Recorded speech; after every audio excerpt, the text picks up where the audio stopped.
বিএনপির সঙ্গে থাকার থাকার কোনো প্রশ্ন জামাতকে বিএনপির সঙ্গে ছিল কোনোদিন বা আছে থাকার তো প্রশ্ন ওঠে না। জামাত এবং বিএনপি দুইজন স্বার্থ বিরোধী লোক, তাদের ক্ল্যাশ অফ ইন্টারেস্ট আছে। তারা এক হবে কি করে? তারা তো এক হওয়ার কোনো সুযোগই নাই। কারা এটা শিখিয়ে দিয়েছে জামাতকে যে খালেদা জিয়াকে এটা ধমক দিয়ে আসার জন্য? সত্য তো না, সত্য। মানে কারা, জামাতকে কারা শিখিয়ে দিয়েছে? জামাত শিখে দেবো, জামাত নিজে জানে না। আবার ওই দিন আমি 31 আত্মহত্যা করে বলবো নির্বাচন হবে না, তখন উনি বলবে মেজর আক্তার আত্মহত্যা করেছে, অতএব নির্বাচন আর 2 বছর দেওয়া যাবে না। সমস্ত গ্রাউন্ড তৈরি হয়ে যাবে। আমি 31 তারিখে আত্মাহুতি দিব, দেয়া বলবো যে নির্বাচন মানি না, দেশে কোনো নির্বাচন হবে না। তা বাস আমার লাশের উপরে দেওয়া আর 2 বছর সময় বাড়িয়ে যাবে। এগুলো তো রাজনৈতিক খেলা, ট্রিক্স। আমার চেয়ে মাহবুব মামুন সাহেব আরো বেশি ভালো জানে, উনি উকিলের বুদ্ধি, উনি জানে যে শিখায় দেয় ঘরে ঘরে আগুন দিয়া মামলাটা আগুনের মামলা করে নিয়ে তাহলে জামিন হবে না। বুঝছেন না? এটা তো বুদ্ধি। কাজে নির্বাচনে তারিখ পিছিয়ে দেওয়ার জন্য ওই আত্মাহুতি দেওয়া, ওই বাড়ি ভেঙে ফেলানো, ওই ছাত্রকে মেরে ফেলানো, এগুলো তো ঘটাইতে খুব বেশি ব্যাপার না, মামলা সাজাইতে। কাজে আগুন দিয়ে আগুনের কেস হয়ে যাবে। বুঝতে পারছেন না? আগুনের মামলা হলে নাকি জামিন হয় না, তাই না ভাই মামুন ভাই? তো ফলে ওরা শিখাই দেয় উকিল সাহেবরা যে একটা আগুন দিয়া মামলাটা করে নিয়ে আসেন। এবং দেখা যায় আগুনটা কোথায় দেওয়া যায় না, গোয়াল ঘরে। যে ঘরে আগুন দিয়ে পুড়লেও খুব বেশি ক্ষতি হয় না, মূল বসত করে আগুন হয় না। এটা তো আমরা দেখে আসতেছি এই যে আমার জন্মান্তর থেকে। কাজী জুনে নির্বাচন না হওয়ার মতো ঘটনা অনেক ঘটবে আগামীতে, ফেব্রুয়ারিতে। তাই তো বলে দিছে জামাত যে ফেব্রুয়ারিতে নির্বাচন চাই। ফেব্রুয়ারিতে নির্বাচন না হলে বিএনপি বলে, জামাত বলে না এই ফেব্রুয়ারিতে হয় না, আগামী ফেব্রুয়ারিতে হইতে হবে। কারণ এই বর্ষাকালে হবে না। এই ফেব্রুয়ারি যখন দিল না, তখন আগামী ফেব্রুয়ারি যাবে, কষ্ট তৈরি হয়ে যাবে, কারণ তৈরি হয়ে যাবে।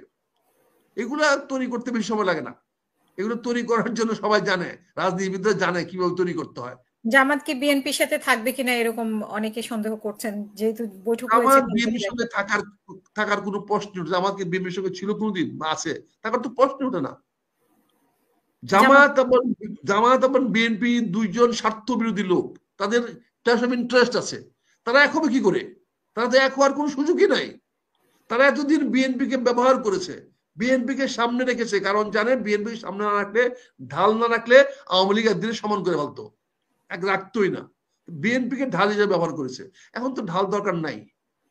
এখন বিএনপির তাহলে সামনে খালেদা জিয়ার সাথে কেন দেখা করেছে? কালোকে খালেদা জিয়ার সাথে তাহলে বৈঠক কেন করেছে? কেন করেছে বলেন তো, আপনি বলেন। আমি তো আপনার কাছে জানতে চাচ্ছি। উনি বলে দিয়ে আসছে বাড়াবাড়ি করেন না, বাড়াবাড়ি করলে আপনাকে আর বাংলাদেশে ঢুকতে দেওয়া হবে না। উত্তর পাইছেন তো? বুঝছেন কি কেন দেখা করতে গেছিল? উনি পরিষ্কার বলে দিয়ে আসছেন, আপনি আপনার ছেলেকে বলেন যা আছে এখানে থাকেন। মানে কারা এটা শিখিয়ে দিয়েছে জামাতকে যে খালেদা জিয়াকে এটা ধমক দিয়ে আসার জন্য? সত্য তো না, সত্য। মানে কারা, জামাতকে কারা শিখিয়ে দিয়েছে? জামাত শিখে দেবো, জামাত নিজে জানে না। জামাত নিজে জামাত কি করে আসতেছে আমাকে বলেন। জামাত কি একবার আহ্বান জানাইছে খালেদা জিয়া দেশে ফিরে আসেন, তারেক রহমান দেশে ফিরে আসেন? একবার আহ্বান জানিয়েছে?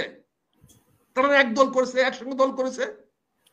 কতগুলো জিনিস আপনারা রাজনৈতিক, অনেকে বলছে যে ভারতের উদ্যোগে ওনাদের এই বৈঠক। ওই ভারতের উদ্যোগী তো বলা হয়েছে যে তুমি গিয়ে খালেদা বলে আসো, ভারত বলে দিছে যে ধমক দিয়ে আসো যে আর যেন কোনোদিন বাংলাদেশে না ঢোকার চেষ্টা করে। এগুলো শুনে রাজনৈতিক বক্তব্যের যে কি কার, কে কারে দিয়ে কি বলায় দেয় শিখায় দেয়, এগুলো বলেন না। এগুলো যার যার রাজনৈতিক স্ট্র্যাটেজি আছে, যার যার রাজনৈতিক সে সেভাবে খেলে। বুঝতে পারছেন না?